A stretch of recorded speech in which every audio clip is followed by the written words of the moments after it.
할렐루야. 자, 오늘 하나님 말씀 보겠습니다. 이사야 55장. 일어나셔가지고, 자, 이사야 55장 1절부터 우리 13절까지 교독하겠습니다. 오호라, 너희 모든 목마른 자들아, 물로 나아오라.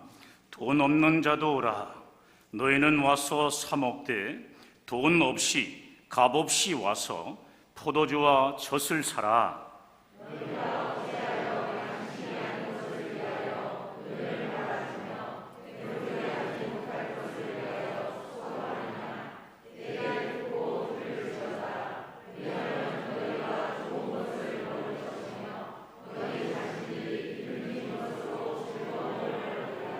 너희는 귀를 기울이고 내게로 나와 들으라. 그리하면 너희의 영혼이 살리라. 내가 너희를 위하여 영원한 언약을 맺으리니 곧 다윗에게 허락한 확실한 은혜이니라.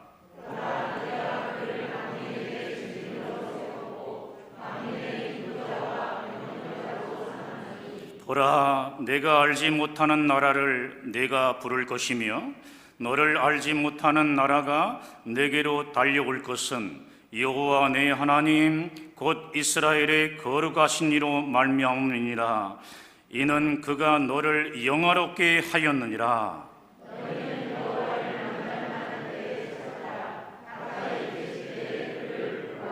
악인은 그의 길을, 불의한 자는 그의 생각을 버리고 여호와께로 돌아오라.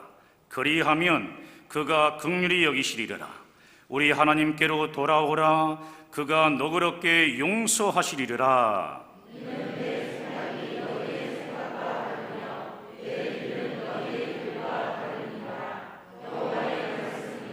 이는 하늘이 땅보다 높음 같이 내 길은 너희의 길보다 높으며 내 생각은 너희의 생각보다 높음이니라.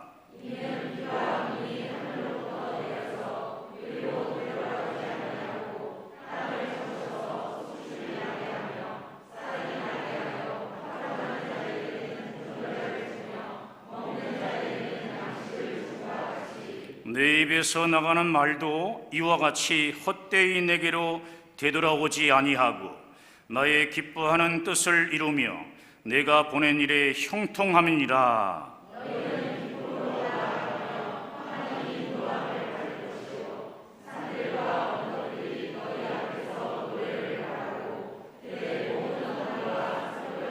함께합니다. 잣나무는 가시나무를 대신하여 나며 화석류는 찔레를 대신하여 날 것이라. 이것이 여호와의 기념이 되며 영영한 표징이 되어 끊어지지 아니하리라. 아멘. 오늘부터는 좀 교재를 내용을 좀 바꾸겠습니다. 자, 먼저 잘 되고 있습니다. 그것은 똑같습니다. 그리고 두 번째는 하나님이 하시면 다 됩니다. 두 가지 하겠습니다. 자, 시작. 잘 되고 있습니다. 하나님이 하시면 다 됩니다. 할렐루야. 하나님이 하시면 다 됩니다. 인생에는 두 종류의 인생이 있습니다. 하나는 내 힘으로 살겠다는, 내 힘으로 살아가겠다는 사람이고, 또 하나는 하나님의 은혜로 살아가겠다고 마음먹는 사람입니다. 예수님이 말씀하신 팔복 중 첫 번째 복이 무엇이냐면 바로 심령이 가난한 자의 복입니다. 여러분, 심령이 가난하다는 것이 무엇입니까? 내 능력과 내 힘으로는 살 수 없고 하나님의 은혜를, 하나님께서 내게 은혜를 부어주셔야만 살 수 있다는 간구하는 심령이 바로 심령이 가난한 자라는 뜻입니다. 그러므로 복 있는 사람은 자신의 부족함을 인정하고 하나님의 은혜를 구하는 사람인 것입니다. 여러분, 다윗 왕을 보십시오. 우리가 시편을 계속 읽고 우리가 시편의 기도의 내용을 보게 되면 다윗이 왕처럼 보이지 않고 마치 거린같이 이렇게 구하는 기도가 많습니다. 죽게 가오니 하나님이 나를 건져 주시옵소서. 하나님께서 건져 주시지 않으면 나는 죽습니다. 나는 약하고 부족합니다. 연약합니다. 어린아이 같습니다. 불쌍히 여겨 주시옵소서. 다윗은 왕이었음에도 불구하고 늘 가난한 심령으로 하나님의 은혜를 간구한 것입니다. 나는 약하고 부족하니 하나님의 은혜로 나를 살려달라고 간절히 기도했던 것입니다. 이러한 다윗 왕이었기 때문에 하나님의 은혜로 말미암아 가장 복된 왕이 된 것입니다. 그런데 오늘날 우리는 어떻습니까? 다른 사람에게 없는 몇 가지를 내가 더 가졌다고 거들먹거리면서 마치 내가 세상의 모든 것을 다 가지고 있는 양 교만하며 살아갑니다. 여러분, 오늘 이 시간 이 교만 자체가 무너져야 합니다. 오직 하나님의 은혜, 하나님의 전적인 은혜를 구하는 심령이 가난한 자, 이 가난한 자가 되어져야 하는 것입니다. 하나님의 은혜 없이는 영생의 복도 얻을 수 없고 승리하는 삶도 살 수 없습니다. 예수 그리스도의 십자가 대속을 통해 우리가 구원받은 것도 다 하나님의 전적인 은혜로 말미암는 것이기 때문입니다. 할렐루야. 그러므로 보세요, 가장 불행한 사람, 가장 또 불쌍한 사람은 하나님의 은혜 없이 자기 힘만으로 살겠다는 사람이에요. 나의 부족함을 인정하고 하나님의 은혜를 구하는 것, 이것이 복인 것입니다. 아멘. 여러분, 새해 들어가지고 새해 복 많이 받으세요, 이렇게 여러분 많이 인사를 하셨죠? 복하면 여러분 대부분 돈을 생각하시는데 아닙니다. 하나님의 은혜, 하나님의 은혜가 바로 복입니다. 할렐루야.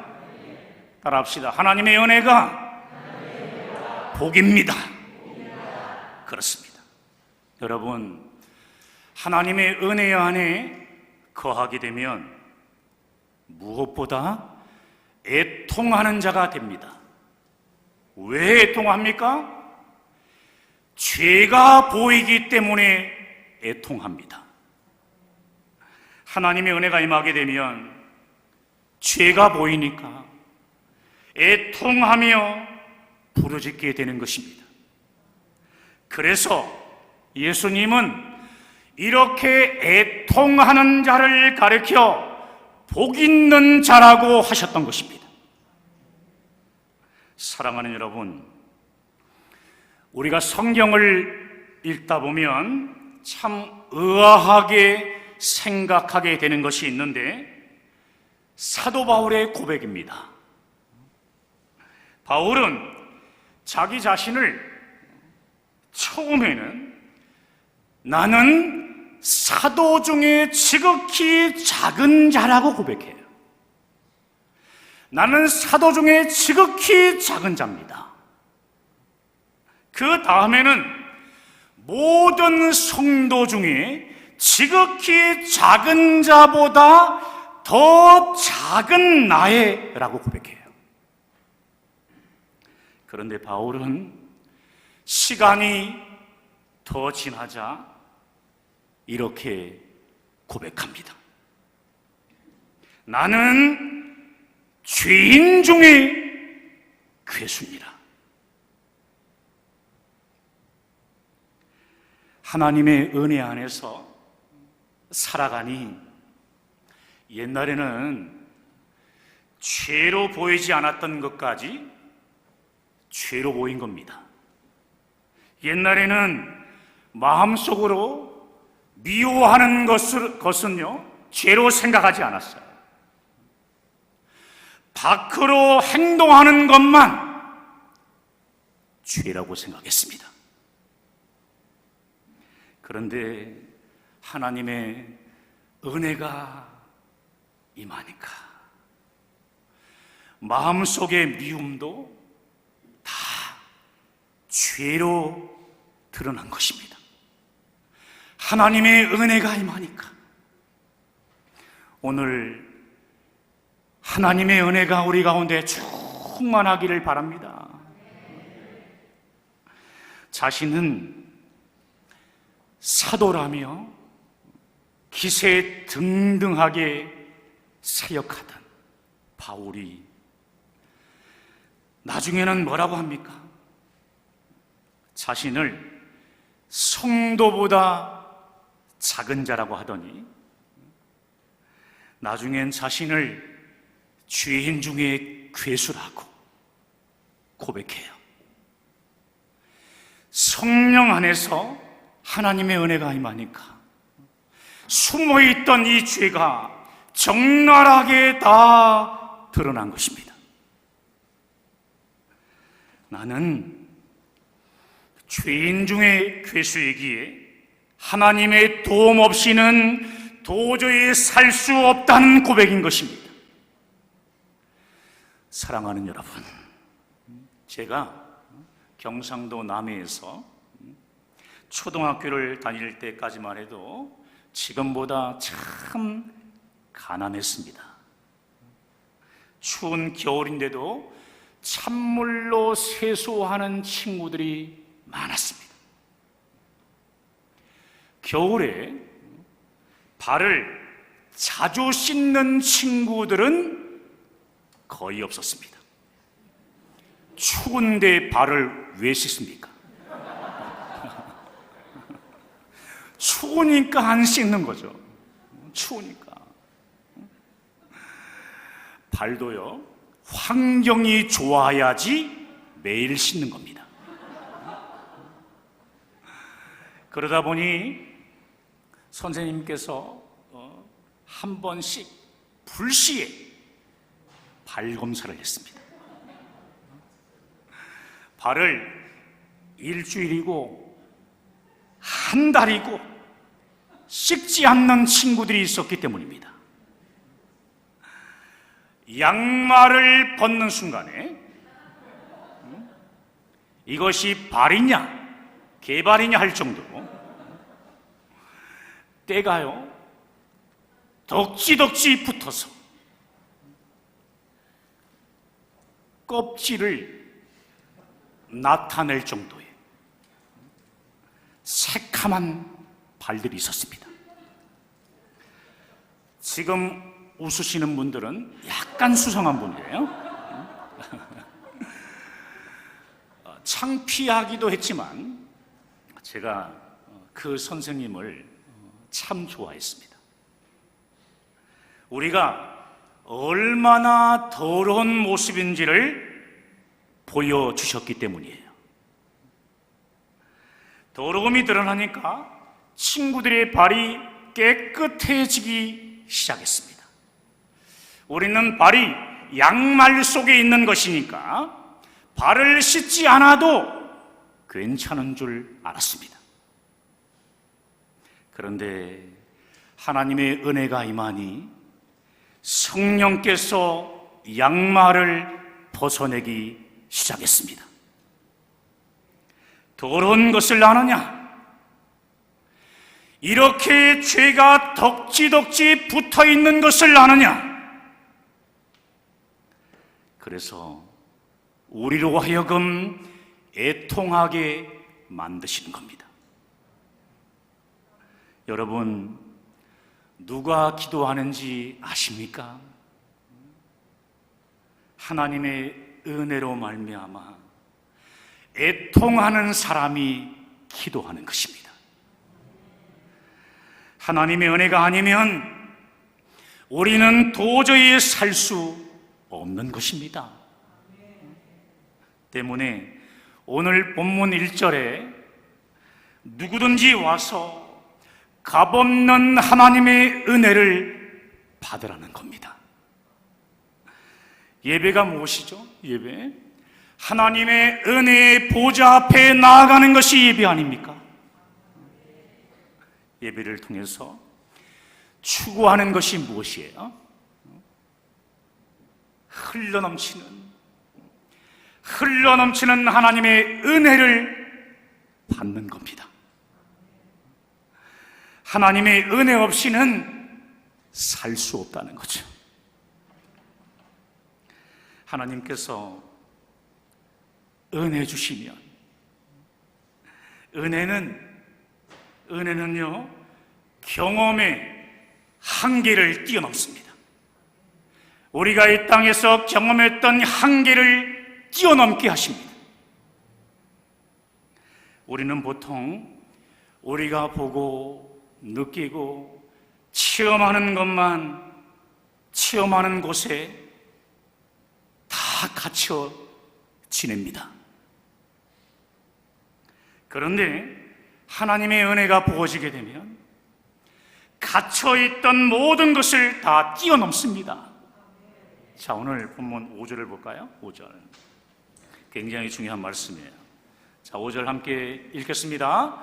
보라, 내가 알지 못하는 나라를 내가 부를 것이며 너를 알지 못하는 나라가 내게로 달려올 것은 여호와 내 하나님 곧 이스라엘의 거룩하신 이로 말미암음이니라. 이는 그가 너를 영화롭게 하였느니라. 아멘. 어떤 일이 벌어지고 있습니까? 우리가 알지 못하는 나라를 부르게 되고 또 나라가 우리에게로 달려온다는 거예요. 하나님의 은혜가 임하게 되면, 하나님의 은혜가 부어지게 되면 경험을 넘어선 더 큰 세계를 바라보게 되고 더 큰 비전을 바라보는 인생을 살게 된다는 겁니다. 이것은 나이하고는 전혀 상관없습니다. 어떤 사람은 50이 넘었는데도 인생을 좁게 살아가지만 은혜를 받아보십시오. 어떤 일이 벌어지는지 아세요? 남은 인생을 바울처럼 세계를 품고 성교를 위해서 살아갑니다. 인생이 완전히 바뀌게 되는 겁니다. 하나님의 은혜는 사람의 모든 경험과 장애를 뛰어넘습니다. 사랑하는 여러분, 사실 제 사역을 다시 붙들어준 말씀이 오늘 본문인 이사야 55장의 말씀입니다. 하나님의 은혜 없이는 목회를 할 수 없다는 것이 이렇게 고백하게 하는 말씀인 거예요. 하나님의 은혜 없이는 도저히 목회를 할 수 없습니다. 하나님의 은혜에 흠뻑 젖어드니까 하나님의 시각으로 바라보기 시작합니다. 이제부터 보이지 않았던 하나님의 세계가 보이며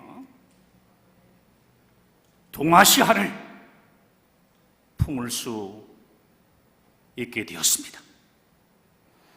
경험을 넘어선 하나님의 비전으로 꿈을 꾸기 시작한 것입니다. 동아시아를 선교하는 교회를 꿈꾸고 선교센터가 세워지는 것을 꿈꿨습니다. 선교센터의 꿈이 하나님의 놀라운 은혜 안에서 필리핀 바기오의 첫 번째로 센터가 아름답게 세워졌습니다. 할렐루야. 그리고 선교센터를 중심으로 동아시아 선교 사명을 잘 감당해 나가고 있습니다. 여러분도 마찬가지입니다. 저는 여러분들이요, 흘러넘치는 하나님의 은혜, 흘러넘치는 하나님의 은혜를 갖기를 소원합니다. 흘러넘치는 하나님의 은혜, 흘러넘치는 하나님의 은혜가 여러분의 삶에 넘쳐나기를 소망합니다. 할렐루야. 그래야 하나님의 시각에서 하나님의 일들을 감당해낼 수 있기 때문입니다. 그렇습니다. 예수를 믿는 자에게 값없이 주시는 하나님의 은혜를 받아야 합니다. 그래야 이제부터 생각지도 않았던 하나님의 세계가 보이기 때문이에요. 그러면 하나님의 은혜는 무엇이겠습니까? 하나님의 은혜, 너무나 뻔한 것이지만 하나님의 은혜의 방법은 기도와 말씀입니다. 기도와 말씀. 우리는 보통 세상을 변화시키자 이렇게 생각하면은 대부분 이렇게 생각합니다. 어떻게 조직을 할까? 어떤 프로그램을 짤까? 어떻게 탁월한 사람을 모을 수 있을까? 힘으로 될 것 같고 능력으로 될 것 같았습니다. 그런데 하나님은 성경 말씀을 통해 아니라고 하십니다. 자, 오늘 9절 말씀입니다. 9절. 자, 함께 시작. 이는 하늘이 땅보다 높음 같이 내 길은 너희의 길보다 높으며 내 생각은 너희의 생각보다 높음이니라. 아멘. 저는 여기에서 철저히 무너졌습니다. 저는 조직 프로그램으로 나아가려고 했는데 하나님께서 말씀하셨습니다. 나는 너와 전혀 다른 생각을 하고 있다. 그 방법이 무엇이냐 하면 기도하는 방법과 말씀이라는 방법이야. 너희는 여호와를 만날 만한 때에 찾으라. 가까이 계실 때에 나를 부르라 하는 6절의 이 말씀이 기도하라는 첫 번째 말씀이었고 첫 번째 방법이었고요. 10절과 11절은 말씀이라는 두 번째 방법이었는데요. 자, 10절과 11절을 읽겠습니다. 시작. 이는 비와 눈이 하늘로부터 내려서 그리로 되돌아가지 아니하고 땅을 적셔서 소출이 나게 하며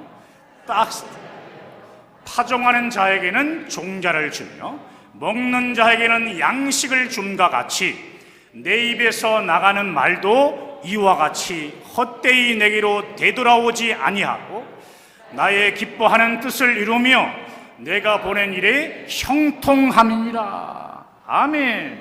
무슨 말이에요?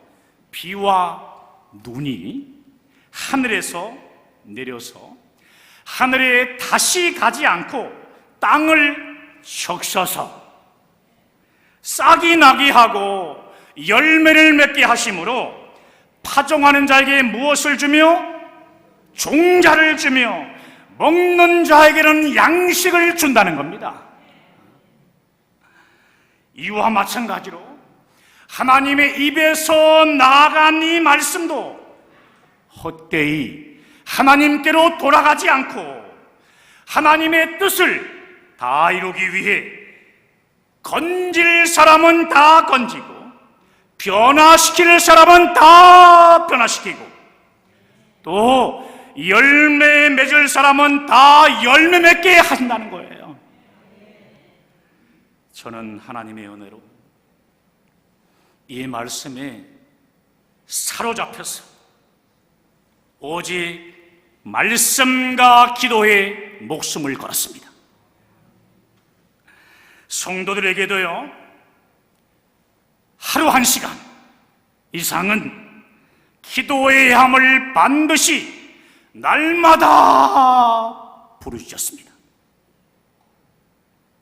성령 안에서 말씀과 기도에 사로잡힌 주님의 제자들을 세우기 위해 간절히 기도하고 있습니다. 스가랴 4장 6절 말씀에서도 하나님의 역사는 사람의 힘으로 되어지지 않고 능력으로 되어지지 않고 오직 하나님의 영으로 된다고 말씀하고 있습니다. 하나님의 영으로 된다. 성령으로 되어지는 것이다. 성령으로 말미암지 않고는, 성령으로 말미암지 않고는 하나님의 은혜의 역사가 나타날 수 없다는 겁니다. 성령으로 말미암지 않고는 예수를 나의 주, 나의 구원자라고 시인할 수도 없습니다. 사도 바울 역시 아덴에서의 뼈아픈 실패를 경험하고 난 후에 이렇게 고백하고 있습니다. 자, 고린도전서 2장 1절부터 5절 말씀을 보시겠습니다. 자, 우리 천천히 한번 읽겠습니다. 한번 모시고, 형제들아, 내가 너희에게 나아가 하나님의 증거를 전할 때 말과 지혜의 아름다운 것으로 아니하였나니 내가 너희 중에서 예수 그리스도와 그가 십자가에 못 박힌 것 외에는 아무것도 알지 아니하기로 작정하였습니다. 내가 너희 가운데 거할 때에 약하고 두려워하고 심히 떨었노라. 내 말과 내 전도함이 설득력 있는 지혜의 말로 하지 아니하고 다만 성령의 나타나심과 능력으로 하여 너희 믿음이 사람의 지혜에 있지 아니하고 다만 하나님의 능력에 있게 하려 하였노라. 아멘. 사람의 지혜가 아니라 오직 성령의 나타나심과 능력으로 예수 그리스도의 십자가 복음을 증거하겠다는 고백이에요. 그래야 주님의 교회가 성령 안에서 세워지기 때문입니다. 아름답게 세워지게 되기 때문이에요. 새로운 새해가 시작된 지금 늘사랑교회 모든 성도가 구해야 할 것은 다른 것이 아닙니다. 오직 성령의 나타나심과 성령의 능력, 오직 하나님의 은혜입니다. 성령의 나타나심과 하나님의 은혜를 우리가 구해야 하는 것입니다. 올해 우리의 기도 제목이에요. 성령의 나타나심과 성령의 능력을 주시고 하나님의 은혜가 넘치게 하여 주옵소서. 할렐루야. 따라합시다. 성령의 나타나심과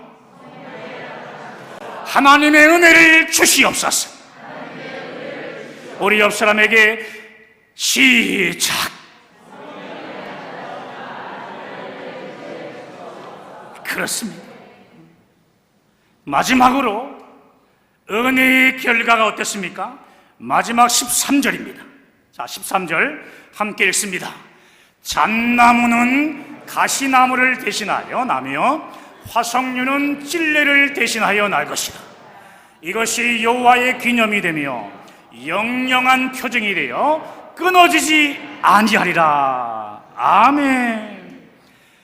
가시나무, 찔레, 이것들은 다 황무지 같은 것이었는데 그것이 변화가 되어가지고 유실수인 잣나무, 화석류를 얻게 된다는 거예요. 다시 말해 결국은 영혼을 얻게 된다는 말씀입니다. 하나님의 은혜가 성령으로 우리에게 부어지게 되면 영혼에 대한 사랑이 생김으로 영혼을 구원하게 된다는 겁니다. 에베소 2장 8절 말씀도 하나님의 은혜의 결과로 우리가 구원을 받았다고 주장하고 있습니다. 증거하고 있습니다. 너희는 그 은혜에 의하여 말씀으로 말미암아 믿음으로 말미암아 너희가 구원을 받았으니 이것은 너희에게서 난 것이 아니요 하나님의 선물이라. 할렐루야.